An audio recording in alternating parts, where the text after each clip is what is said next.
दोस्तों, क्या आपने कभी सोचा है कि जीवन में दुख क्यों आता है?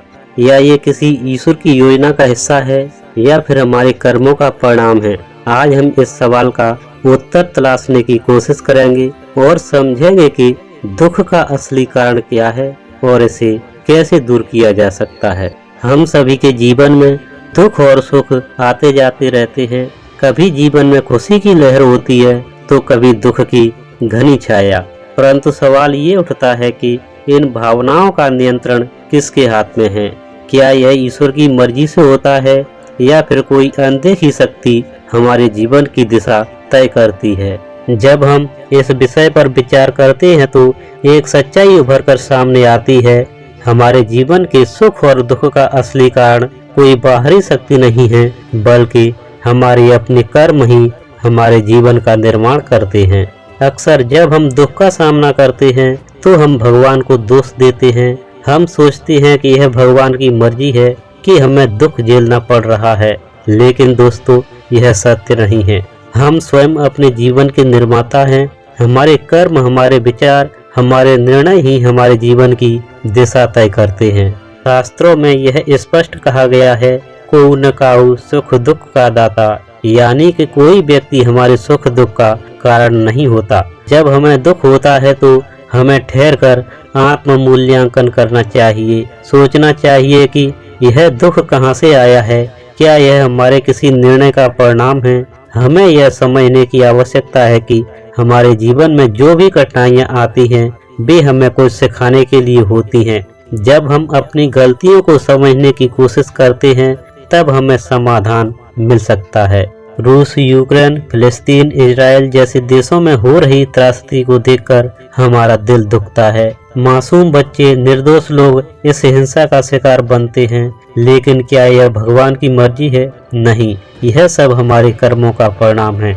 हिंसा से कभी समाधान नहीं निकलता, केवल दुख और पीड़ा ही मिलती है। हमें यह सोचना होगा कि किसी भी प्रकार की हिंसा, चाहे वह शारीरिक हो या मानसिक, जीवन में कभी सुख नहीं ला सकती। यह केवल हमारे अपने और दूसरों के लिए दुख का कारण बनती है। मुझे एक घटना याद है जो मुझे किसी ने बताई थी। कोई बड़े अधिकारी थे, शायद वो कोई एसपी या कलेक्टर होंगे। उस अधिकारी का एक घनिष्ठ मित्र था जिसने एक दिन उससे कहा, तुम्हारी पत्नी किसी और व्यक्ति से प्रेम संबंध में है। पहले तो अधिकारी ने इसे गंभीरता से नहीं लिया। आखिरकार उसका अपनी पत्नी पर विश्वास था, लेकिन जब मित्र ने वादा किया कि वह इस बात का प्रमाण दिखाएगा तो अधिकारी का मन कुछ विचलित हुआ। कुछ दिन बाद जब अधिकारी ड्यूटी पर थे, उनके मित्र का फोन आया। मित्र ने सूचित किया कि उसकी पत्नी एक युवक के साथ होटल में है। अधिकारी ने तुरंत होटल पहुंचने का निश्चय किया। जब वह वहां पहुंचे तो उनकी आंखों के सामने वह दृश्य स्पष्ट था। उनकी पत्नी वास्तव में उस युवक के साथ थी। अधिकारी ने सब कुछ शांति से देखा। बिना कोई हंगामा किए उन्होंने कुछ फोटो खींच ली और होटल से बाहर निकल आए। उनका चेहरा गंभीर था, लेकिन उनके मन में कोई उथल पुथल नहीं थी। वह पूरी तरह से संयमित थे। शाम को जब अधिकारी घर लौटे तो उन्होंने अपनी पत्नी से बड़े शांत स्वभाव से पूछा, तुम आज दिन में कहाँ थी? पत्नी ने उत्तर दिया, मैं घर पर थी। अधिकारी ने एक पल के लिए कुछ नहीं कहा, फिर धीरे से उन फोटो को सामने रखते हुए बोले, क्या यह तुम हो? पत्नी स्तब्ध रह गई। उसे समझ में आ गया कि उसका झूठ पकड़ा जा चुका है। उसकी आंखों में शर्म और पछतावे के आंसू थे। वह अधिकारी के पैरों में गिरकर माफी मांगने लगी, लेकिन अधिकारी ने उसे उठाते हुए कहा, कोई बात नहीं, तुम चिंता मत करो। अधिकारी ने शांति और धैर्य से अपनी पत्नी से कहा, कल उस व्यक्ति को यहाँ बुलाओ।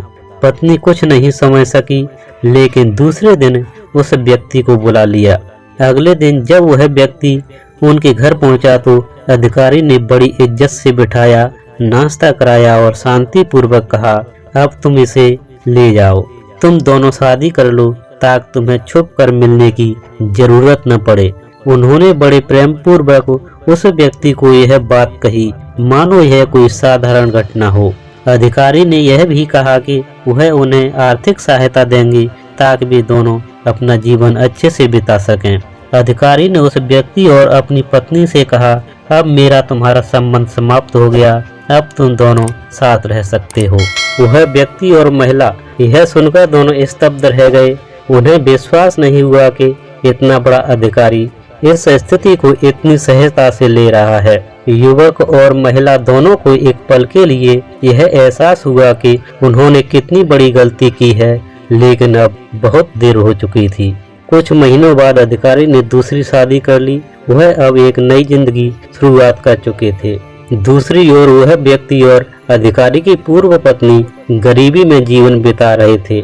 शुरुआत में तो उनका जीवन ठीक ठाक चला, लेकिन धीरे धीरे उनके बीच झगड़े और मनमुटाव बढ़ने लगे। जो कभी एक अधिकारी की पत्नी थी, वह अब एक साधारण मजदूर के साथ जीवन बिता रही थी। उनके जीवन में जो सुखद क्षण उन्होंने सोचे थे, अब वह दुख और कष्ट में बदल चुके थे। जो कभी प्रेम और उत्साह से भरा हुआ संबंध था, वह अब झगड़ों और कठिनाइयों में उलझ गया था। अधिकारी की पूर्व पत्नी को यह एहसास हुआ कि उसने अपने जीवन की सबसे बड़ी गलती की थी। अब उसका वह खुशहाल जीवन समाप्त हो चुका था और जो वह अब जी रही थी, वह केवल दुख और पीड़ा थी। इस कहानी का सार यही है कि जीवन में रिश्तों की नींव विश्वास और सत्य पर होती है। जब हम झूठ, धोखे और स्वार्थ से जीवन जीते हैं, तो हमें आखिरकार उसी का फल भुगतना पड़ता है। अधिकारी ने अपनी सहनशीलता, धैर्य और आत्म संयम से यह सिखाया कि किसी भी कठिन परिस्थिति में भी हमें विवेक और शांति बनाए रखनी चाहिए। दोस्तों, हम सभी अपने जीवन के किसान हैं। हमारे विचार, हमारे कर्म और हमारी भावनाएं ही हमारे जीवन की दिशा तय करती हैं। जिस प्रकार एक किसान अच्छे बीज बोता है और उसे समय समय पर पानी, खाद और देखभाल करता है, ठीक वैसे ही हमें अपने जीवन में सकारात्मक विचारों और अच्छे कर्मों का समावेश करना चाहिए। अगर हम नकारात्मकता, क्रोध और ईर्ष्या के बीज बोते रहेंगे, तो हमारे जीवन में दुख और अशांति का पेड़ पनपेगा। लेकिन अगर हम प्रेम, सहानुभूति और सेवा के बीज बोएंगे, तो हमारा जीवन एक सुखद बगिया में बदल जाएगा। जब भी जीवन में दुख आए, उसे एक अवसर के रूप में देखें। हर चुनौती अपने साथ एक छिपा हुआ अवसर लेकर आती है। जब हम इसे पहचानते हैं और इसका सही उपयोग करते हैं, तभी हम दुखों को सुख में बदल सकते हैं। याद रखें, जीवन के हर पल में कुछ सीखने का अवसर छिपा होता है। सुख और दुख दोनों ही हमारे जीवन के महत्वपूर्ण हिस्से हैं। इन्हें स्वीकार करके ही हम जीवन में आगे बढ़ सकते हैं। आखिर में दोस्तों, यह याद रखें कि हम अपने जीवन के निर्माता हैं। हमारे कर्म, हमारे विचार और हमारा दृष्टिकोण ही हमारे जीवन की दिशा तय करते हैं। जब तक हम अपने कर्मों को सकारात्मक और उच्च आदर्शों पर आधारित रखते हैं, तब तक जीवन में आने वाला हर दुख भी हमें मजबूत बनाएगा और अंततः सुख में बदल जाएगा। तो चलिए अपने जीवन में सकारात्मकता को अपनाएं और दुख को सीखने और बढ़ने का एक साधन बनाएं। दोस्तों, अगर आपको यह वीडियो अच्छा लगा हो तो इसे लाइक करें और इस चैनल को सब्सक्राइब करें, ताकि हमारी आने वाली प्रत्येक वीडियो की नोटिफिकेशन आपको मिलती रहे। मिलते हैं अगले वीडियो में, तब तक के लिए नमस्कार। आपका दिन शुभ हो।